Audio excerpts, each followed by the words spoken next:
ومن يضلل فلا هادي له وأشهد أن لا إله إلا الله وحده لا شريك له وأشهد أن محمدًا عبده ورسوله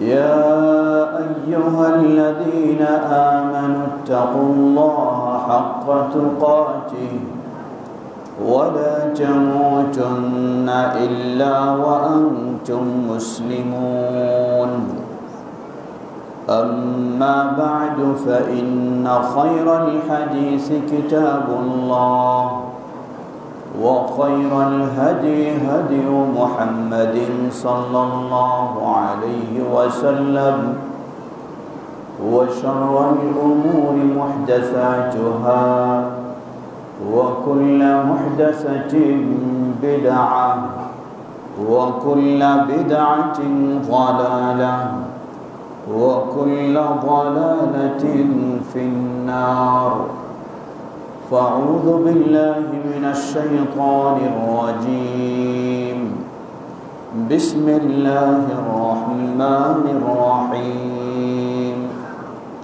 ومن يبتغ غير الإسلام دينا فلن يقبل منه وهو في الآخرة من الخاسرين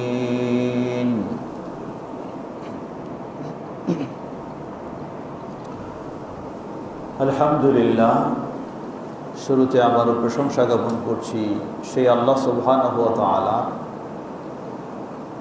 যার বিশেষ তৌফিকে আমরা তার দ্বীনের পথে চলার সৌভাগ্য লাভ করেছি,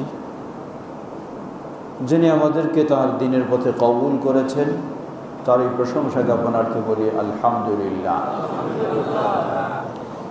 অতঃপর অসংখ্য সালাত ও সালাম পেশ করছি প্রিয় রাসূল মুহাম্মদ সাল্লাল্লাহু আলাইহি ওয়াসাল্লাম, তার আসহাবে কিরাম, আহলে বাইত, শেষ দিবস পর্যন্ত তার প্রতিটি একনিষ্ঠ অনুসারীদের উপর।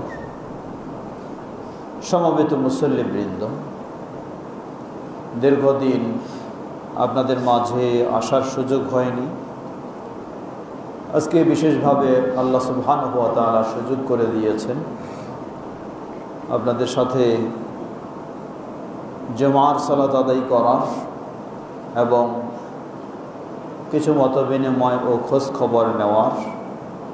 যেই আল্লাহ এই তৌফিক দিয়েছেন তার আবার প্রশংসা জ্ঞাপন করছি আলহামদুলিল্লাহ। সমবেত মুসল্লিবৃন্দ, প্রতিটি মানুষ আল্লাহ সুবহানাহু ওয়া তাআলা সৃষ্টি করেছেন, তাকে অনর্থক ছেড়ে দেননি। যেমন মন তেমন চলবে এর সুযোগ আল্লাহ রাব্বুল আলামিন দেননি।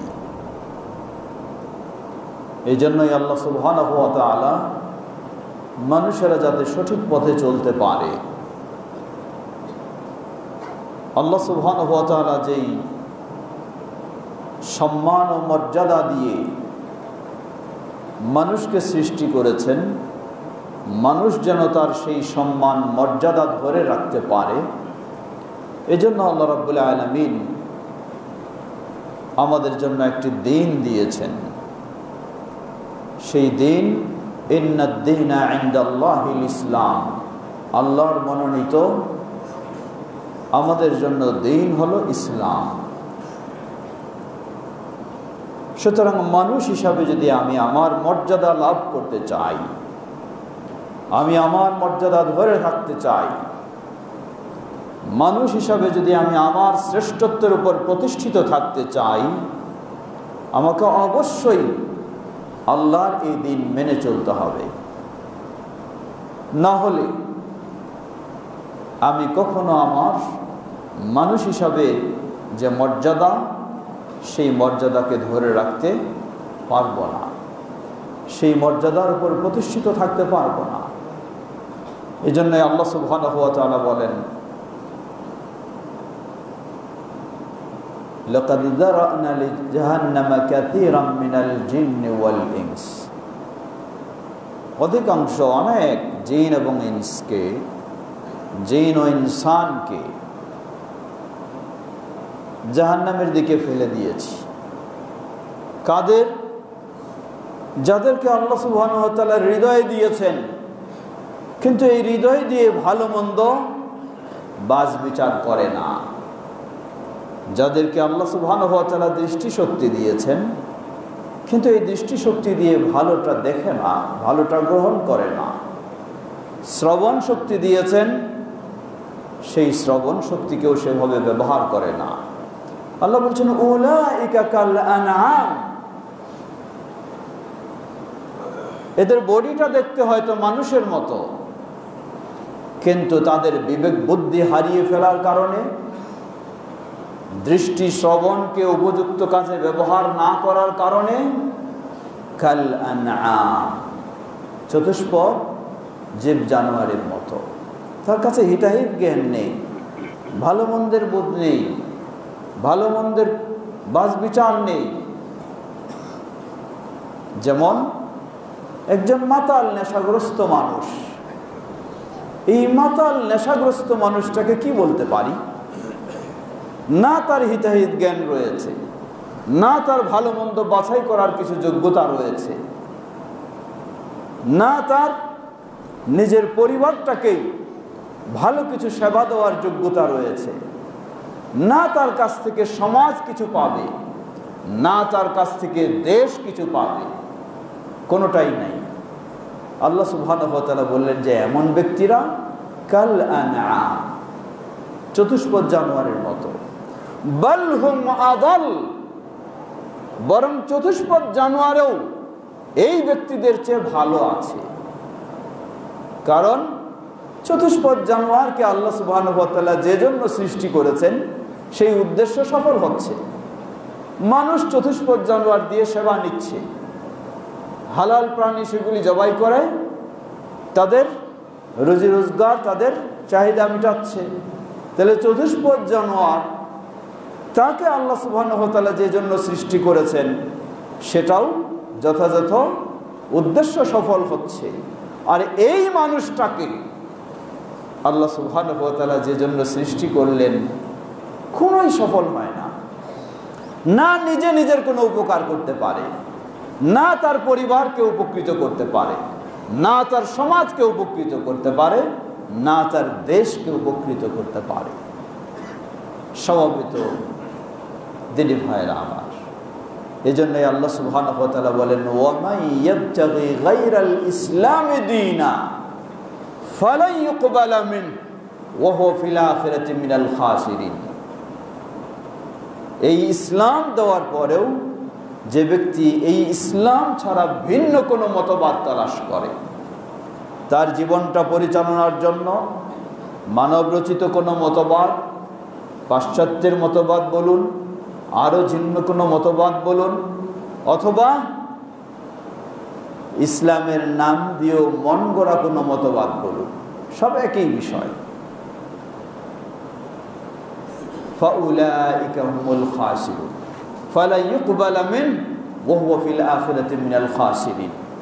আল্লাহ সুবহানাহু ওয়া তাআলা তার কাছ থেকে কখনো এটি গ্রহণ করবেন না, এবং আখিরাতে সে দুনিয়াতে হয়তো অনেকভাবে দেখাতে পারে নিজের দাপট, যে আমি অনেক বড় আছি, আমার অর্থ বেশি, ক্ষমতা বেশি, এই সেই, কিন্তু আখিরাতে আসলেই সে চরম ক্ষতিগ্রস্ত।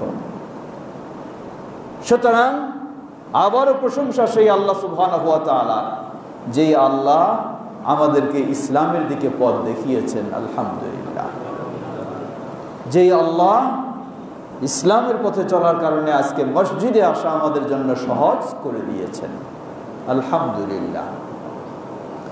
সমবেত মুসল্লিবৃন্দ, ইসলাম কিভাবে আবার আমরা সুন্দর করতে পারি? ইসলাম কি শুধু জন্মসূত্রে পেলেই যথেষ্ট? জবাব না। আমার বাপদাদা অনেক ভালো মুসলিম থাকতে পারে, কিন্তু আমি যদি সালাত আদায় না করি, আমি যদি হালাল হারাম না মানি, তাহলে যতই বাপদাদা আমার অনেক ভালো থাকুক না কেন, আমার কোনো কাজে আসবে না। সুতরাং ইসলাম বলে, এজন্যই আল্লাহ রাসূল সাল্লাল্লাহু আলাইহি ওয়াসাল্লাম বলেন, মান বাত্তাহু আমালু লা ইউসরিউহু নাসাবু, যার আমল আখলাকে তাকে পিছে ফেলে দিয়েছে, তার বংশই তাকে কখনো এগিয়ে নিতে পারে না। সাধারণভাবে লক্ষ্য করুন, অনেক সম্ভ্রান্ত বংশের পরিবারের আপনি মানুষ, আপনার পরিবারের মানুষেরা নেতৃত্ব দিয়েছে, অনেক কিছু অবদান রেখেছে, কিন্তু আপনি এমন পর্যায়ে চলে গেছেন, মাদকাসক্ত হয়ে গেছেন, নেশাগ্রস্ত হয়ে গেছেন, সন্ত্রাসী হয়ে গেছেন, এই পর্যায়ে লেভেলে আপনি নেমে গেছেন। আপনার বংশমর্যাদা যতই ভালো থাকুক, আপনাকে কেউ ভালো বলবে না, বরং বলবে এ কত ভালো বংশের ছেলে, কিন্তু এ এত খারাপ হয়ে গেল। এজন্য ইসলাম শুধু বংশ ভালো হলেই যথেষ্ট নয়, ভালো হতে হবে আমাকে নিজেকে। আমাদের সমাজে আরেকটা দেখবেন, আহলুল হাদিস সমাজে এটি নেই, কিন্তু অন্যদিকে রয়েছে। অনেক সময় আমাদের দেশে বাইরে থেকেও আমদানি করা হয়, ভারত পাকিস্তান থেকেও, কি আওলাদে রসুল। বিশেষ করে ঈদে মিলাদুন্নবীর সময় এই আওলাদে রসুলরা বাইরে থেকে আমাদের দেশে এসে সেই রাজপথে জশ্নে জুলুস, কি মিছিল আর কি সেই কিয়াম ইত্যাদি ইত্যাদি করে থাকে। তাদের বিশ্বাসটা কি, যে আওলাদে রাসূল মানে রাসূল সাল্লাল্লাহু আলাইহি সাল্লামের বংশধরের মানুষ। রাসূল সাল্লাল্লাহু আলাইহি সাল্লামের বংশধরের মানুষ হলেই তিনি যে খুব ভালো হয়ে যাবেন, এমনটা ইসলাম বলে না, এমনটা ইসলাম বলে না।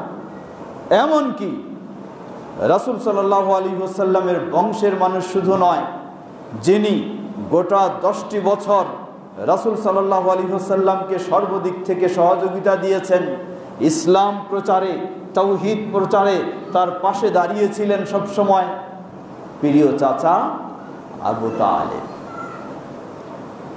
সেই চাচা আবু তালেব ইসলাম গ্রহণ না করার কারণে তারও কোনো মর্যাদা ইসলামে নেই, যতই রাসূল সাল্লাল্লাহু আলাইহি ওয়াসাল্লামের ঘনিষ্ঠ হন এবং বংশের মানুষ হন। প্রিয় ভাইয়েরা আমার, সুতরাং একইভাবে বলবো, এটি যেহেতু আমাদের আহলুল হাদিস মসজিদ, আপনি আহলুল হাদিস, এটি আপনার জন্য একটি বড় মর্যাদার বিষয়। কিন্তু যদি বলি শুধু জন্মসূত্রে আহলুল হাদিস, তাহলে এটি কোনো মর্যাদার বিষয় নয়।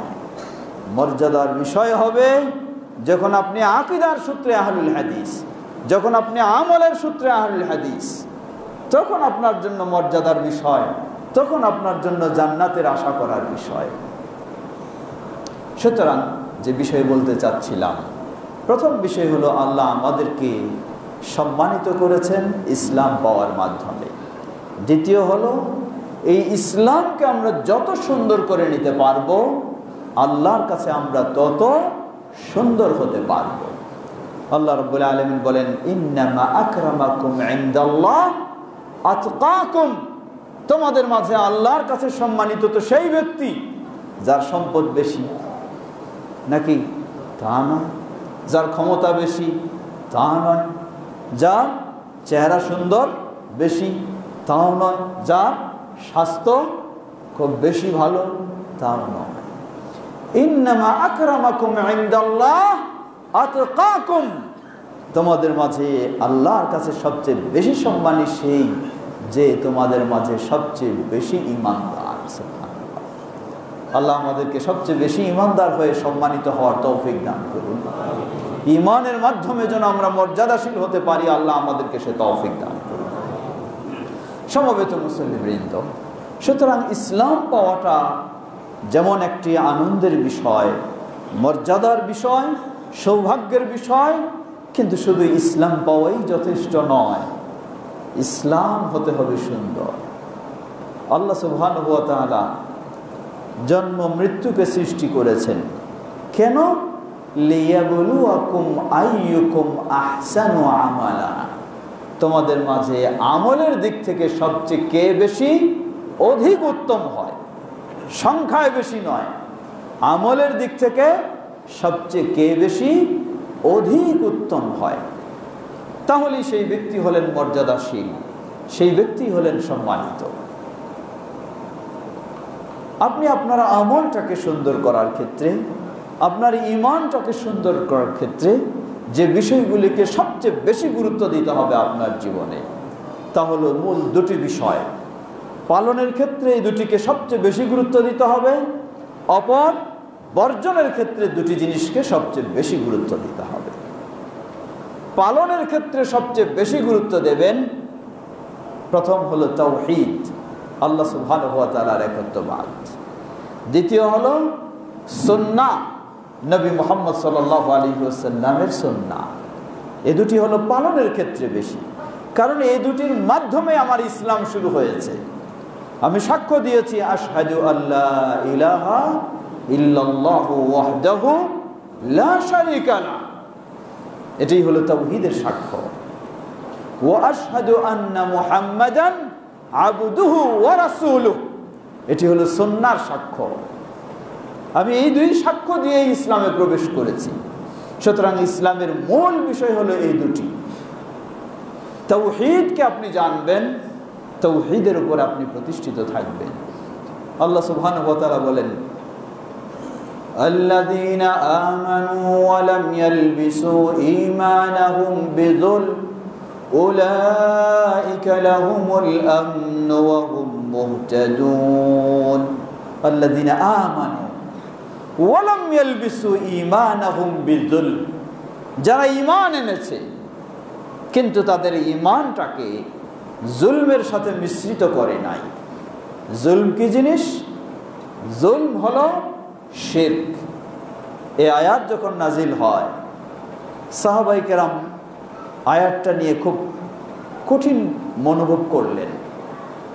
আল্লাহ বলছেন আল্লাযীনা আমানু ওয়া লাম ইয়ালবিসু ঈমানাহুম বিযুলম, যারা ঈমান এনেছে আর ঈমানটাকে জুলমের সাথে মিশ্রিত করেনি।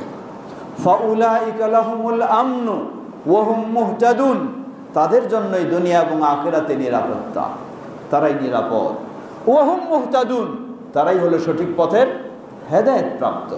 এই আয়াত যখন নাজিল হয়, সাহাবায়ে কেরাম জিনিসটাকে খুব কঠিন মনে করলেন। কারণ আমরা সবসময় দোয়া কি করি? রব্বানা যালামনা আনফুসানা, সবাই দোয়া করি। মানে কি? হে আমাদের রব, আমরা আমাদের উপর জুলুম করেছি। আসলে জুলুমের তো শেষ নেই।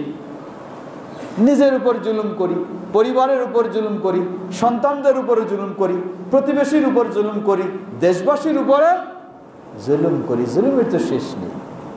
নিজের উপর জুলুম কি? নিজের উপর জুলুম হলো আমাকে যিনি সৃষ্টি করেছেন তার কথা মতো যদি আমাকে আমি না চালাতে চাই, তাহলে যেন নিজের উপরে নিজেকে জুলুম করা হয়। যিনি আমার মালিক তার পথে যদি আমি না চলি, তাহলে নিজেই নিজেকে জুলুম করা হয়। পরিবারের প্রতি জুলুম, স্ত্রীর প্রতি অবিচার। এখন তো ভয়াবহ দিক, ভয়াবহ পরিস্থিতি। অনলাইন মোবাইল নিয়ে বসে থাকি, মোবাইল এতই প্রিয়। স্মার্টফোনে মোবাইল মানে একটু টাচ করলেই তো বের হয়ে আসে যত রকমের ভালো, যেমন বের হয়ে আসে তেমন যত রকমের মন্দও বের হয়ে আসে। একজন ভালো মানুষ, কোনোদিন চিন্তা করা যেত না তিনি পরকীয়ায় জড়িয়ে যাবেন, কিন্তু হাতের মোবাইলই তাকে পরকীয়ায় জড়িয়ে দিল। তার স্ত্রী অনেক ভালো সব দিক থেকে, কিন্তু ইবলিস তাকে এসে বলে যে এই যে দেখতেছো এটাই হলো সবচেয়ে তোমার কাছে ভালো, এখানেই সবচেয়ে মজা বেশি, এটাই তোমার সবচেয়ে উপভোগের বেশি। তোমার স্ত্রী তো পুরানো হয়ে গেছে, এই হয়ে গেছে। এই প্ররোচনা দিয়ে আপনাকে এই মোবাইলের মাধ্যমে দেখা যায় আজকে পরিবার নষ্ট হয়ে যাচ্ছে, সংসার নষ্ট হয়ে যাচ্ছে। যেই স্ত্রী আপনাকে এত ভালোবাসে, আপনার সেবায় সবসময় আপনার কল্যাণে সে প্রস্তুত, সেই স্ত্রীকে তার প্রতি সেই ভালো আচরণ না করে যদি আপনি আরেক দিকে ঝুঁকে যান, তাহলে তার প্রতি অবশ্যই আপনি জুলুম করলেন, অবশ্যই জুলুম করলেন। আপনার সন্তান, দাম্পত্য জীবনের সবচেয়ে বড় নিয়ামত হলো সন্তান। সন্তান নাই, দাম্পত্য জীবন 10 বছর 20 বছর হয়ে গেছে, কি যে বেচারা অশান্তিতে, হয় বিয়ে শাদীর 10 বছর 20 বছর হয়ে গেল, এখনো কোনো সন্তান নাই, আর কোনো সন্তান পাবো বলে আশাও করা যায় না। কি যেন এক অশান্তির জীবন, নিজেকে ধৈর্য ধরতে পারে না, সামলাতে পারে না। আল্লাহ সুবহানাহু ওয়া তাআলা আপনাকে সন্তান দিলেন, দাম্পত্য জীবনের সবচেয়ে বড় নিয়ামত। কিন্তু এই সন্তান পেয়ে আপনি সন্তানকে কতটুকু যিনি দিয়েছেন তার পথে আপনি পরিচালিত করার চেষ্টা করেছেন? সন্তানের পিছনে লক্ষ লক্ষ টাকা ব্যয় করে তাকে নষ্ট করে দিচ্ছেন, কিন্তু তাকে আদর্শ সন্তান বানানোর তো চিন্তা করলেন না। এটি মূলত যতই তার পিছনে আপনি ব্যয় করেন, তাকে যদি আদর্শ সন্তান, আদর্শ মুসলিম বানানোর চিন্তা না করেন, তাহলে আপনি যেন আপনার সন্তানের প্রতিও জুলুম করলেন, তার প্রতি আপনি জুলুম করলেন, তার প্রতি অবিচার করলেন। কারণ আপনি মুসলিম, আপনার সন্তান হলো মুসলিমের সন্তান। একজন ইহুদি তার সন্তানকে ইহুদি বানানোর জন্য সর্বোচ্চ চেষ্টা করে। একজন খ্রিস্টান তার সন্তানকে খ্রিস্টান বানানোর জন্য জীবন বাজি রেখে কাজ করে। একজন হিন্দু, বৌদ্ধ তার সন্তানকে সেই রকম বানানোর জন্য চেষ্টা করে। কারণ ওই সন্তান, ইহুদির সন্তান, ইহুদি বাবার কাছে দাবি রাখবে, চাইবে যে সন্তান যেন ইহুদি হতে পারে। তাহলে সে তার প্রতি কি করে নাই? জুলুম করে নাই। তাহলে আমি মুসলিম, আমার সন্তান আমার কাছে দাবি রাখবে, আমি যেন আমার সন্তানকে মুসলিম হিসাবে গড়ে তুলি, আমি যেন আমার সন্তানকে মুসলিম হিসাবে মানুষ করি। যদি এটা না করি, তাহলে অবশ্যই আমি আমার সন্তানের প্রতি জুলুম করেছি, আমার সন্তানের প্রতি অবিচার করেছি। বাস্তব লক্ষ্য করুন, আরবিতে একটি প্রবাদ বলা হয়, আল জাযা মিন জিনসিল আমাল, যেটি সহজ ভাষায় আমরা বলি যেমন কর্ম তেমন ফল। আপনি যদি আপনার সন্তানের প্রতি জুলুম করেন, এর মানে মুসলিম বাবা হিসাবে, মুসলিম সন্তান হিসাবে গড়ে না তোলেন, তাহলে এই সন্তান আপনার প্রতি একদিন না একদিন অবশ্যই জুলুম করবে। সন্তানকে বেনামাজি বানিয়ে ফেলেছেন, সন্তানকে একেবারে আধুনিকতার নাম দিয়ে পাশ্চাত্যের আদর্শে আপনি গড়ে তুলেছেন। তাহলে এই সন্তান, পাশ্চাত্যের মানুষেরা যেমন তার বৃদ্ধ বাবা মাকে ঘর থেকে বের করে দেয়, আপনার এই সন্তান আপনাকেও একদিন ঘর থেকে বের করে দিয়ে প্রয়োজনে বৃদ্ধাশ্রমে পাঠাবে, আপনার ঘরেই আপনাকে থাকতে দেবে না। কারণ আপনি আপনার সন্তানকে জুলুম করেছেন, তাকে যেভাবে গড়ে তুলেছেন সে সেই শিক্ষাটাই আপনাকে দেবে। এটি হলো দুনিয়ার বিষয়, আখিরাত তো আরো ভয়াবহ বিষয় রয়েছে। প্রিয় ভাইয়েরা আমার, সুতরাং প্রতিটি মুসলিমের দায়িত্ব, আমরা নিজেরাও আল্লাহর পথে চলবো, আমাদের সন্তানদেরকেও সেভাবে গড়ে তুলবো। আল্লাহ আমাদের তৌফিক দান করুন। অন্য প্রসঙ্গে চলে যাচ্ছি। আমি বলছিলাম ওই আয়াতে আল্লাহ বললেন, আল্লাযীনা আমানু ওয়া লাম ইয়ালবিসু ঈমানাহুম বিযুলম, যারা ঈমান এনেছে কিন্তু তাদের ঈমানটাকে জুলমের সাথে মিশ্রিত করেনি। জুলম কি জিনিস? সাহাবায়ে কেরাম ভাবলেন যে আমরা তো প্রতিনিয়ত জুলম করতেছি, হয়তো নিজের উপর জুলম করতেছি, পরিবারের উপর জুলম করতেছি, প্রতিবেশীর উপর জুলম করতেছি। প্রতিবেশীর প্রতি জুলম করা তো হলো আমাদের একটা ভালো স্বভাব, তাই না? নাউযুবিল্লাহ। ভালো স্বভাব মানে কি? কেন বললাম ভালো স্বভাব? আমরা সবাই প্রতিযোগিতা করি, কে কার প্রতিবেশীর তাড়াইতে পারে, কে কার প্রতিবেশীর কত কষ্ট দিতে পারে, এই জন্য আমাদের স্বভাব হয়ে গেছে। অথচ ইসলাম প্রতিবেশীর অধিকার সংরক্ষণের কত তাগিদ দিয়েছে। আল্লাহ রাসূল সাল্লাল্লাহু আলাইহি ওয়াসাল্লাম বলেন, ওয়াল্লাহি লা ইউমিন, ওয়াল্লাহি লা ইউমিন, ওয়াল্লাহি লা ইউমিন, আল্লাহর কসম করে বলছি সে ঈমানদার নয়, আল্লাহর কসম করে বলছি সে ঈমানদার নয়, আল্লাহর কসম করে বলছি সে ঈমানদার নয়। সাহাবায়ে কেরাম হতবাক হয়ে জিজ্ঞাসা করলেন, হে আল্লাহ রাসূল সাল্লাল্লাহু আলাইহি ওয়াসাল্লাম, বারবার কসম খেয়ে কার কথা বলছেন সে ঈমানদার নয়? নবী সাল্লাল্লাহু আলাইহি ওয়াসাল্লাম বললেন, মান লাম ইয়ামান জারুহু বাওয়াইকাহ, যে ব্যক্তির প্রতিবেশী তার ক্ষতি থেকে, কষ্ট থেকে নিরাপদ নয়, সে আল্লাহর কসম করে বলছি কি নয়? ঈমানদার নয়। কত গুরুত্ব দিয়েছে ইসলাম। কিন্তু আজকে আমরা কতটুকু খেয়াল করি? সবাই প্রতিবেশীর প্রতিও জুলুম করি। তো সাহাবায়ে কেরাম এভাবে ভাবলেন যে আমরা তো সবাই জুলুম করেছি, তাহলে কি আমরা হেদায়েত প্রাপ্ত হইনি? আমরা কি নিরাপত্তার অধিকারী এখনো হতে পারিনি? নবী সাল্লাল্লাহু আলাইহি ওয়াসাল্লাম বললেন, তোমরা কেন এটি ভাবছো? তোমরা কি ভাবনি? তোমরা কি দেখনি আল আব্দুস সালেহ, আল্লাহর প্রিয় বান্দা, নেককার বান্দা কি বলেছেন? নেককার বান্দা তিনি তার সন্তানকে লক্ষ্য করে বলেছেন, লুকমান হাকিম, وَإِذْ قَالَ لُقْمَانُ لِابْنِهِ وَهُوَ يَعِظُهُ يَا بُنَيَّ لَا تُشْرِكْ بِاللَّهِ إِنَّ الشِّرْكَ لَظُلْمٌ عَظِيمٌ। স্মরণ করুন সেই সময়ের কথা, লুকমান যখন তার প্রিয় বৎস কলিজার টুকরাকে উপদেশ দিতে, শিক্ষা দিতে গিয়ে বললেন, হে বাবা, লা তুশরিক বিল্লাহ, তুমি তোমার জীবনে কখনো আল্লাহর সাথে শিরকে লিপ্ত হয়ো না, কারণ ইন্নাশ শিরকা লাযুলমুন আযীম, পৃথিবীর বুকে শিরক হলো সবচেয়ে বড় জুলম। পৃথিবীর বুকে শিরক হলো সবচেয়ে বড় জুলম, কারণ আল্লাহ আমার কাছে হক রাখেন, অধিকার রাখেন, আমি আল্লাহর ইবাদত করব, আল্লাহর দাসত্ব করব, আল্লাহর আনুগত্য স্বীকার করব, কিন্তু আল্লাহর না করে যখন অন্যের জন্য করি, তখন এটি আল্লাহর প্রতি কি করা হয়? জুলম করা হয়, অবিচার করা হয়। প্রিয় ভাইরা আমার, এজন্যই বলছিলাম যে ইসলাম সঠিকভাবে মানার জন্য দুটি বিষয়কে খুব গুরুত্ব দিতে হবে পালনের ক্ষেত্রে, আর দুটি বিষয়কে সবচেয়ে গুরুত্ব দিতে হবে বর্জনের ক্ষেত্রে। পালনের ক্ষেত্রে গুরুত্ব হলো তাওহীদ আর সুন্নাহ, বর্জনের ক্ষেত্রে হলো শিরক এবং বিদআত, শিরক এবং বিদআত।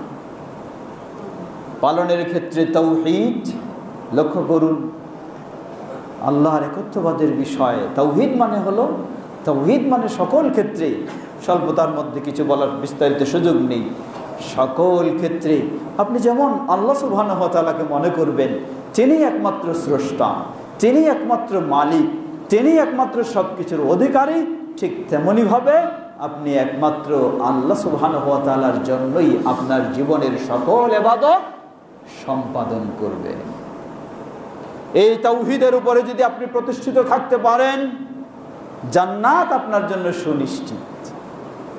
আল্লাহ রাসূল সাল্লাল্লাহু আলাইহি ওয়াসাল্লাম বলেন, মান কানা আখিরু কালামিহি লা ইলাহা ইল্লাল্লাহ দাখালাল জান্নাহ, যার জীবনের শেষ বাণীটি হবে তাওহীদের বাণী, লা ইলাহা ইল্লাল্লাহ দাখালাল জান্নাহ, সে ব্যক্তি জান্নাতি হয়ে যাবে। সুবহানাল্লাহ, আল্লাহ আমাদের জন্য সেটি কবুল করে নিন।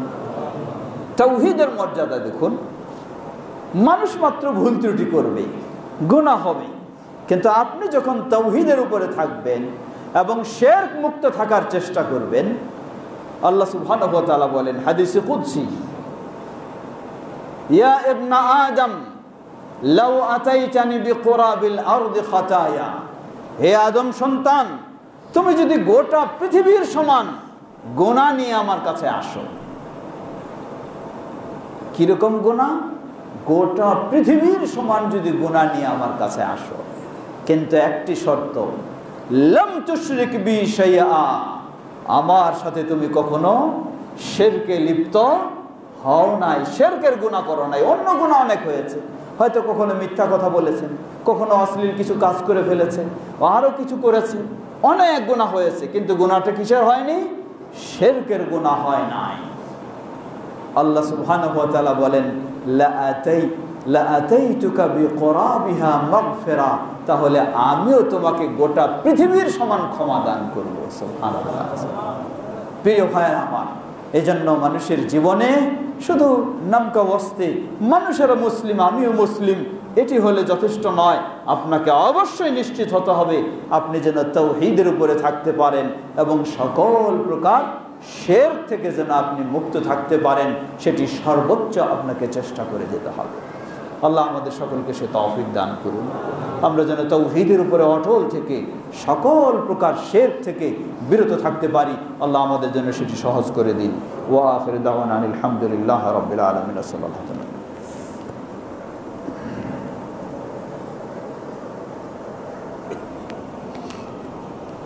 আলহামদুলিল্লাহ, আলহামদুলিল্লাহি রাব্বিল আলামিন, والصلاة والسلام على عبد الله ورسوله نبينا محمد وعلى آله وصحبه أجمعين أما بعد সমবেত মুসল্লিবৃন্দ, আমরা বলছিলাম একজন মুসলিমের জীবনে দুটি জিনিস সর্বোচ্চ গুরুত্ব দিয়ে পালন করতে হবে, আর দুটি জিনিস সর্বোচ্চ গুরুত্ব দিয়ে বিরত থাকতে হবে। প্রথম দুটি হলো তাওহীদের উপরে থাকতে হবে, শিরক থেকে আমাকে মুক্ত হতে হবে। দ্বিতীয় দুটি হলো ওই সেই সাক্ষ্যর মধ্যে ওয়া আশহাদু আন্না মুহাম্মাদান আবদুহু ওয়া রাসূলুহু, এর মানেই হলো আমার ইসলামী জীবনে মডেল হবেন আমার প্রিয় নবী মুহাম্মদ সাল্লাল্লাহু আলাইহি ওয়াসাল্লাম। মডেল কোনো ব্যক্তি নন, কোনো বাপদাদাও নন, কোনো পীর বুজুর্গও নন, কোনো গাউস কুতুবও নন, কোনো পীর মাশায়েখও নন। আমার মডেল হলেন আমার প্রিয় নবী মুহাম্মদ সাল্লাল্লাহু আলাইহি ওয়াসাল্লাম। জীবনের প্রতিটি ইবাদত হতে হবে একমাত্র আল্লাহর জন্য এবং হতে হবে একমাত্র মুহাম্মদ সাল্লাল্লাহু আলাইহি ওয়াসাল্লামকে অনুসরণ করে তার সুন্নাহ অনুযায়ী। যেমন সুন্নাহ অনুযায়ী হবে, সুন্নাহর উপর প্রতিষ্ঠিত থাকব, তেমন সুন্নাহর বিপরীত বিদআহ, সেই বিদআহ থেকে সর্বোচ্চ সতর্কতা অবলম্বন করে বিরত থাকব। না হলে আমার কোনো ইবাদত আল্লাহর কাছে কবুলের কোনো আশা করা যায় না। গোটা জীবনে অগণিত অসংখ্য ইবাদত করতে পারি, সারা জীবনটাও শেষ করে দিতে পারি, কিন্তু আল্লাহ সুবহানাহু ওয়া তাআলার কাছে কবুল হওয়ার জন্য শর্ত হলো আমাকে তাওহীদের উপরে থাকতে হবে, শিরক থেকে মুক্ত হতে হবে। শর্ত হলো আমাকে সুন্নাহর উপরে থাকতে হবে, বিদআহ থেকে মুক্ত হতে হবে। আল্লাহ সুবহানাহু ওয়া তাআলা বলেন হাদিসে কুদসি, সুন্দর আপনি আমল করলেন কিন্তু শিরকে লিপ্ত হয়ে গেলেন। আল্লাহ রাব্বুল আলামিন বলেন মান আমিলা আমালান আশরাকা ফীহি মাই গায়রি তারাকতুহু ওয়া শিরকা, যে ব্যক্তি এমন কোন আমল করবে যেই আমলের ক্ষেত্রে আমার সাথে আরেকজনকেও একটু মিলাই নিয়েছে, তারাকতুহু ওয়া শিরকা, আমি তাকে এবং তার এই শিরকপূর্ণ আমলকে আমি প্রত্যাখ্যান করি, সেটি কখনো গ্রহণ করি না। ঠিক একইভাবে সুন্নাহর উপরে প্রতিষ্ঠিত থাকবে, বিদআত থেকে মুক্ত থাকবে। যদি বিদআত থেকে মুক্ত না থাকে, যতই সে ইবাদত করুক না কেন, সেগুলি আল্লাহর কাছে কখনো কবুলের আশা করা যায় না। নবী সাল্লাল্লাহু আলাইহি ওয়াসাল্লাম বলেন মান আমিলা আমালান লাইসা ফীহি আমরুনা ফাহুয়া রাদ্দুন, যে ব্যক্তি এমন কোন আমল করবে যে আমলের ক্ষেত্রে আমাদের নিয়ম নীতি নেই, ফাহুয়া রাদ্দুন, সেটি প্রত্যাখ্যানযোগ্য, কখনো আল্লাহর কাছে গ্রহণযোগ্য নয়। গোটা বিশ্বের মুফতিদের ফতোয়া নিয়েও যদি আপনি আমল করেন, কিন্তু নবী সাল্লাল্লাহু আলাইহি ওয়াসাল্লামের সুন্নায় নেই, খোলাফায়ে রাশিদিনের সুন্নায় নেই, সেই আমল কখনোই গ্রহণযোগ্য নয়, প্রত্যাখ্যানযোগ্য। প্রিয় ভাইরা আমার, আল্লাহ সুবহানাহু ওয়া তাআলা আবারও শুকরিয়া আদা করি যিনি আমাদেরকে ইসলামের পথে কবুল করেছেন, অতঃপর আমাদেরকে আহলুল হাদিস হওয়ার সৌভাগ্য দান করেছেন, বলি আলহামদুলিল্লাহ। বললেন কেন এটি কিসের প্রশংসার বিষয়? জবাব, পৃথিবীর বুকে একমাত্র আহলুল হাদিস বা সালাফি মানহাজের উপরে যারা রয়েছে তারাই সর্বোচ্চ নির্ভেজাল ইসলামের উপরে থাকার সবসময় চেষ্টা করে থাকেন। যার কারণে দেখবেন আহলুল হাদিসেরা সর্বপ্রথম আপনাকে তাওহীদের কথা বলে, তারাই তাওহীদের দাওয়াত দেয়। তারা আপনাকে সর্বপ্রথম শিরক থেকে মুক্ত হওয়ার কথা বলে, শিরক থেকে বিরত থাকার দাওয়াত দেয়। কেনই বা দিবে না? কারণ এটাই ছিল পৃথিবীর বুকে সকল নবী রাসূলের মূল দায়িত্ব। আল্লাহ সুবহানাহু ওয়া তাআলা সূরা নাহল 36 নম্বর আয়াতে বলেন ওয়ালাকাদ বা'আসনা ফি কুল্লি উম্মাতির রাসূলা আন ই'বুদুল্লাহ ওয়াজতানিবুত তাগুত ওয়ালাকাদ বা'আসনা ফি কুল্লি উম্মাতির রাসূলা, আমি প্রতিটি জাতির কাছে রাসূল প্রেরণ করেছি। রাসূলের কি দায়িত্ব ছিল? গজামিল দিয়ে ইসলামী রাষ্ট্র তৈরি করবে? না, রাসূলের দায়িত্ব ছিল তারা কওমকে, জাতিকে দাওয়াত দেন আনি'বুদুল্লাহ, গোটা জীবনের ইবাদত সব হবে একমাত্র আল্লাহ সুবহানাহু ওয়া তাআলার জন্য। দ্বিতীয়, ওয়াজতানিবুত তাগুত, তাগুত থেকে বিরত থাকবে, কারণ তাগুতে জড়িয়ে গেলে আপনার তাওহীদ হারিয়ে যাবে, আপনার ইবাদত সব বিনিশ হয়ে যাবে। এই তাগুত নিয়েও আবার কিছু মানুষ ভুল ব্যাখ্যা দিয়ে মানুষকে বিভ্রান্তিতে নিয়ে যায়। তাদের স্লোগানই হলো তাগুত মানে হলো শাসকের বিরুদ্ধে সংগ্রাম করাই হলো তাগুতের বিরুদ্ধে সংগ্রাম করা। এটি ভুল ব্যাখ্যা। তাগুত কুল্লু মা উবিদা মিন দুনিল্লাহ, আল্লাহকে বাদ দিয়ে যারাই আনুগত্য করা হবে, যারাই দাসত্ব করা হবে, সেটি হলো তাগুত। শিরক, কুফর সবগুলি তাগুতের অন্তর্ভুক্ত। সুতরাং সকল নবী রাসূলের দাওয়াতের মূল বিষয় ছিল মানুষকে তাওহীদের পথে নিয়ে আসা এবং মানুষকে শিরক ও কুফর থেকে মুক্ত করা। এজন্য আহলুল হাদিসেরা তারা তাদের দাওয়াতের মূল বিষয় সেভাবেই তারা দাওয়াত দিয়ে থাকে। দ্বিতীয়, আহলুল হাদিসেরাই সর্বক্ষেত্রে রাসূলুল্লাহ সাল্লাল্লাহু আলাইহি ওয়াসাল্লামের সুন্নাহ অনুসরণের গুরুত্ব দেয়। এজন্য আহলুল হাদিসেরা প্রচলিত যে মাযহাব রয়েছে, প্রচলিত যে তরিকা রয়েছে, প্রচলিত যে পীর মুরিদি রয়েছে, সেগুলিকে গুরুত্ব দেন না, বরং প্রয়োজনে সেগুলিকে প্রত্যাখ্যান করেন। পীর সাহেবের মুরিদ অনেক ধার্মিক মানুষ দেখা যায়, কিন্তু তাকে যখন বলতে যান আপনি কিভাবে সালাত আদায় করেন, কিভাবে ইসলাম মেনে চলেন, তার ডাইরেক্ট জবাব আমার পীর সাহেব যেভাবে বলেছেন সেভাবে। ডাইরেক্ট জবাব পীর সাহেব যেভাবে বলেছেন। আরেক শ্রেণীর মানুষদের কাছে যদি আপনি বলেন, তারা বলেন আমাদের বুজুর্গরা যেভাবে বলেছে সেইভাবে। কিন্তু কোন আহলুল হাদিসকে যদি আপনি জিজ্ঞাসা করেন কিভাবে সালাত আদায় করো, কিভাবে ইবাদত করো, কিভাবে দ্বীন মেনে চলো, আহলুল হাদিস ব্যক্তির জবাব হলো আমার প্রিয় নবী মুহাম্মদ সাল্লাল্লাহু আলাইহি ওয়াসাল্লাম যেভাবে বলেছেন সেভাবে। এটি হলো এই বৈশিষ্ট্য শুধুমাত্র আহলুল হাদিসদের। সুতরাং আমাদের সকলকে সে পথেই ফিরে আসতে হবে, সে পথে আমাদেরকে প্রতিষ্ঠিত হতে হবে। তাহলে আপনি আপনার ইসলামী জীবনটাকে আপনি সফল করতে পারবেন। আল্লাহ আমাদের সকলকে সে তৌফিক দান করুন। আজকে বাংলার বুকে বাংলাদেশ জমিয়তে আহলে হাদিস সেভাবেই দাওয়াতি কাজের আঞ্জাম দিয়ে চলছে। আনন্দের সাথে বলতে চাই, আমাদের এই মসজিদ ধামালকোট আহলে হাদিস জামিয়া মসজিদ এবং উপরে রয়েছে একটি সুন্দর মাদ্রাসা মোহাম্মদিয়া ধামালকোট মাদ্রাসা। আপনারা যারা এখানে নিয়মিত আসেন, এলাকাবাসী হন অথবা মুসল্লি হন, আপনাদের সকলের একটি বিশেষ দায়িত্ব থাকবে, তাহলে এই দুটি প্রতিষ্ঠানকে সামনের দিকে এগিয়ে না, সকলের দায়িত্ব থাকবে। আপনি কমিটিতে থাকেন আর নাই থাকেন, কমিটিতে থাকা বড় বিষয় নয়, কিন্তু আফসোসের সাথে বলতে হয় আমরা অনেক সময় আমার অবদান কি আছে সেটার চিন্তা না করে আমি কমিটিতে আছি কিনা সেটা নিয়ে আমি বেশি ভাবি, সেটা নিয়ে আমি বেশি চিন্তা করি।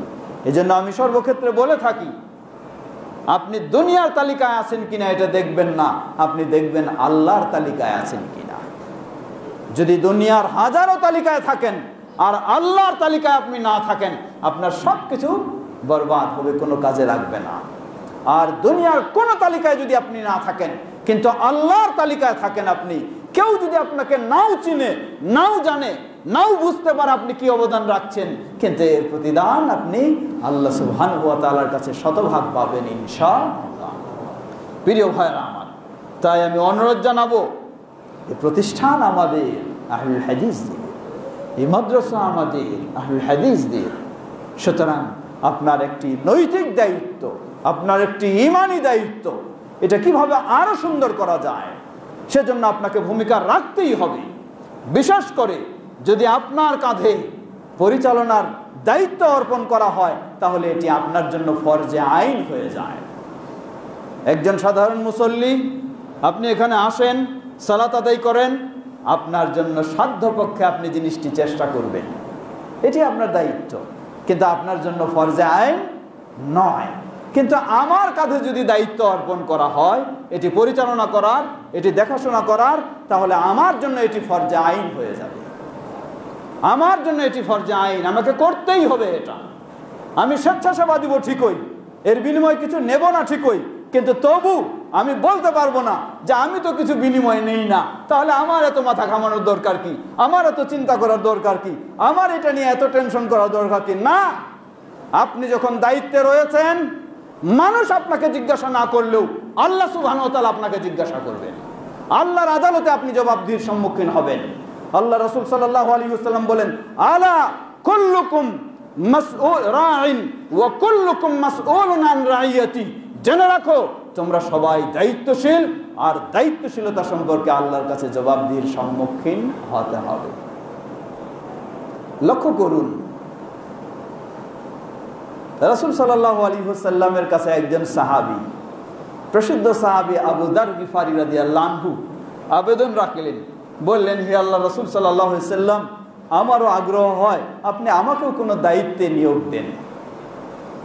রাসূল সাল্লাল্লাহু আলাইহি ওয়াসাল্লাম তাকে বললেন, হে আবু যার, জেনে রাখো ইন্নাহা আমানাতুন ওয়া নাদামাতুন ইয়াউমাল কিয়ামাতি ইল্লা মান আতা বিহাক্কিহা। বললেন, জেনে রাখো হে আবু যার, তুমি একজন দুর্বল মানুষ আমি মনে করো না দায়িত্ব নেওয়া, দায়িত্ব পাওয়া খুব বড় বিষয়। ইন্নাহা আমানাতুন, এটি একটি আমানত, ওয়া ইন্নাহা নাদামাতুন ইয়াউমাল কিয়ামা, আর এটি হবে কিয়ামতের দিন বড় লাঞ্ছনার, অপদস্থ হওয়ার বিষয়। ইল্লা মান আতা বিহাক্কিহা, তবে যে ব্যক্তি যথাযথ দায়িত্ব পালন করেছে তার জন্য আবার মহা পুরস্কার রয়েছে, আর যে দায়িত্ব পালন করেনি তার জন্য এটি বড় লাঞ্ছনার বিষয়, বড় অবমাননার বিষয়, বড় অসম্মানের বিষয় হবে। এটি সকলের ক্ষেত্রে, আমি এখানে শুধু বলছি না, এটি সবাই। আমি যদি কোনো দায়িত্বে থাকে, আমারও, যে মসজিদে হোক, যে মাদ্রাসায় হোক, এমনকি আপনি আপনার পরিবারের দায়িত্বশীল, আপনার পরিবারের জবাবদিহির সম্মুখীন আপনাকে হতে হবে। আপনার পরিবারের সদস্যদেরকে আপনি আল্লাহর পথে নিয়ে চলছেন না কোন পথে নিয়ে চলছেন? কুল্লুকুম রাইন ওয়া কুল্লুকুম মাসউলুন, সকলেই যে স্তরের সেখানে দায়িত্বশীল। আমি প্রিয় ভাইরা আমার, আমি যদি দায়িত্বশীল হই, এই আমানত আমার কাঁধে থাকে, একদিকে এই আমানত যদি যথাযথ আমি পালন করতে পারি, মনে রাখবেন এটি বিশাল সুসংবাদ।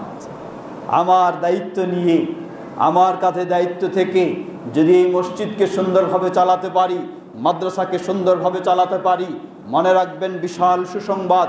এই মসজিদে যত ইবাদত হবে, এই মাদ্রাসায় যত ছাত্র দ্বীন শিখবে, আলেম তৈরি হবে, সবার সমান সওয়াব আল্লাহ আমাকে দান করবেন, যদি আমি ইনসাফের সাথে, আমানতের সাথে পালন করতে পারি। আর যদি না পারি, তাহলে অবশ্যই আপনি যেই হন না কেন, যতই আপনি এড়িয়ে যাওয়ার চেষ্টা করুন না কেন, আল্লাহর কাছে আপনি ছাড় পাবেন না। আল্লাহর কাছে আপনাকে জবাবদিহির সম্মুখীন হতেই হবে। আপনি অনেক চালাক মানুষ, আপনাকে কেউ ধরতে পারে না, কেউ বলতে পারে না, বহুভাবে আপনি এড়িয়ে যেতে পারেন ঠিকই, কিন্তু এই চালাকি আল্লাহর কাছে খাটবে না, আল্লাহর কাছে জবাব দিতে হবে। প্রিয় ভাইরা আমার, আমি কাউকে ব্যক্তি হিসেবে বলছি না, আমি সামগ্রিকভাবে বলছি যে আমাদের প্রতিষ্ঠান যেখানেই রয়েছে, আমাদের সেখানেই দায়িত্ব। অবশ্যই এগুলিকে আমরা সুন্দরভাবে সেগুলিকে এগিয়ে নেওয়ার চেষ্টা করব। আল্লাহ আমাদের সকলকে সে তৌফিক দান করুন। সবাইকে বিশেষভাবে অনুরোধ জানাবো, এই মসজিদের উন্নয়নে এবং মাদ্রাসা, আপনি এখানে আসেন, কাছে রয়েছেন, চেষ্টা করবেন একটু হলেও অবদান রাখার। আগেই বলেছি, কেউ জিজ্ঞাসা করুক আর নাই করুক, আপনি ভালো অবদান রাখার চেষ্টা করুন। ইনশাআল্লাহ এটি অবশ্যই আপনি কিয়ামতের দিন পাবেন। বিশেষ করে আমরা অনেক সময় বলে থাকি, আপনার সামনে বহু মসজিদের আবেদন আসতে পারে, বহু মাদ্রাসার আবেদন আসতে পারে, অনেকজন আপনাকে বিভিন্ন অঙ্গি ভঙ্গিতে খুব সুন্দরভাবে উপস্থাপনও করতে পারে, কিন্তু মসজিদ ও মাদ্রাসার আবেদন আসলেই খালি দিয়ে দিবেন এমনটা যেন না হয়। আপনাকে বাছবিচার করতে হবে কোন জায়গায় আপনি দিলেন। যদি মসজিদ তাওহীদ ও সুন্নাহর হয়, তাহলে অবশ্যই আপনি সেখানে দেবেন। কেউ না গেলেও আপনি খুঁজে সেখানে দেবেন। যদি মাদ্রাসা তাওহীদ ও সুন্নাহর হয় তাহলে অবশ্যই আপনি সেখানে দেবেন। কেউ আপনার কাছে না আসলেও আপনি খুঁজে গিয়ে সেখানে দেবেন, কারণ এটাই আপনার কাজে লাগবে। আর যদি মসজিদ তাওহীদ ও সুন্নাহর নয়, মসজিদে কবর রয়েছে, মাজারের মসজিদ বা মসজিদে শিরকি বেদাতি চর্চা হয়, শিক্ষা দেওয়া হয়, মাদ্রাসাও শিরক বেদাতের শিক্ষা দেওয়া হয়, চর্চা হয়, আল্লাহ সুবহানাহু ওয়া তাআলা বলেন ওয়ালা তাআওয়ানু আলাল বিররি ওয়াত তাকওয়া ওয়ালা তাআওয়ানু আলাল ইসমি ওয়াল উদওয়ান। তাকওয়ার কাজে, কল্যাণের কাজে সহযোগিতা দাও, গুনাহের কাজে, বিদ্বেষের কাজে কখনো সহযোগিতা দিও না। এটি যেমন একদিক নির্দেশ, দ্বিতীয় নির্দেশ, আপনার সহযোগিতা পেয়ে যদি কোনো মাজারের মসজিদ আরো সামনে এগিয়ে যায়, যত শিরকি কাজ হবে সবগুলি সমান আপনাকে গুনাহ নিতে হবে। আপনার সহযোগিতা পেয়ে কোনো বেদাতি মাদ্রাসা যদি সামনের দিকে এগিয়ে গিয়ে বেদাত শিক্ষা দেয়, বেদাত ছড়িয়ে দেয়, বেদাতের প্রচার প্রসার বেশি ঘটায়, তাহলে যত এখানে অপরাধ হবে সবগুলির সমান আপনাকে গুনাহ নিতেই হবে। সুতরাং আমাদের এই প্রিয় মাদ্রাসা ও মসজিদ, আমরা বলবো আলহামদুলিল্লাহ, সাধ্যপক্ষে আমরা চেষ্টা করছি তাওহীদ ও সুন্নাহর আলোকে চলাতে। অতএব আপনাকে যতটুকু সম্ভব নিজে এখানে সহযোগিতা দেবেন। আপনার সামর্থ্য নেই, যাদের কাছে আপনি পরিচিত, আপনার অনেক পরিচিত ব্যক্তিও রয়েছে, তাদের সহযোগিতাও যদি আপনি এখানে পৌঁছাতে পারেন। হয়তো এমন কোনো ব্যক্তি রয়েছেন যিনি এটার খবর জানেন না, কিন্তু এটাকে ভালোবাসেন, এই পথ, এই সুন্নাহ তাওহীদ ও সুন্নাহর প্রতিষ্ঠানকে আপনি শুধু একটু বললে তিনি এখানে হেল্প করবেন। আল্লাহ রাসূল সাল্লাল্লাহু আলাইহি ওয়াসাল্লাম বললেন, মান দাল্লা আলা খাইরিন ফালাহু মিসলু আজরি ফাইলি। কেউ যদি কাউকে ভালো কাজের দিকে পথ দেখায়, এই ভালো কাজের দিকে পথ দেখার কারণে যিনি ভালো কাজটা করবেন, করে যত সওয়াব পাবেন, আল্লাহ আপনাকে সমান সওয়াব দান করবেন। অর্থ কি? অর্থ হলো একজন ভালো সচ্ছল মানুষের কাছে আপনি সংবাদ দিলেন যে আমাদের এই মোহাম্মদিয়া মাদ্রাসা, সেখানে ছাত্ররা কত কষ্টে আছে, শিক্ষকরা কত কষ্টে আছে, পড়ালেখার সুন্দর পরিবেশ নেই, একটু হেল্প করার জন্য আপনি কাউকে একটু সংবাদ দিলেন, কাউকে একটু জানালেন। আপনার কথা শুনে ওই ব্যক্তি যদি এখানে 1 লক্ষ টাকা দেয়, তিনি 1 লক্ষ টাকা দিয়ে যা সওয়াব পাবেন, আল্লাহ সমান সওয়াব আপনাকে দান করবেন। আসুন আমরা এই ভালো কাজে প্রতিযোগিতামূলক এগিয়ে আসার চেষ্টা করি। আল্লাহ আমাদের সকলকে সে তৌফিক দান করুন। ইবাদাল্লাহ রাহিমাকুমুল্লাহ, আল্লাহুম্মা সাল্লি আলা মুহাম্মদ ওয়া আলা আলি মুহাম্মদ কামা সাল্লাইতা আলা ইব্রাহিম ওয়া আলা আলি ইব্রাহিম ইন্নাকা হামিদুম মাজিদ। আল্লাহুম্মা বারিক আলা মুহাম্মদ ওয়া আলা আলি মুহাম্মদ কামা বারাকতা আলা ইব্রাহিম ওয়া আলা আলি ইব্রাহিম ইন্নাকা হামিদুম মাজিদ।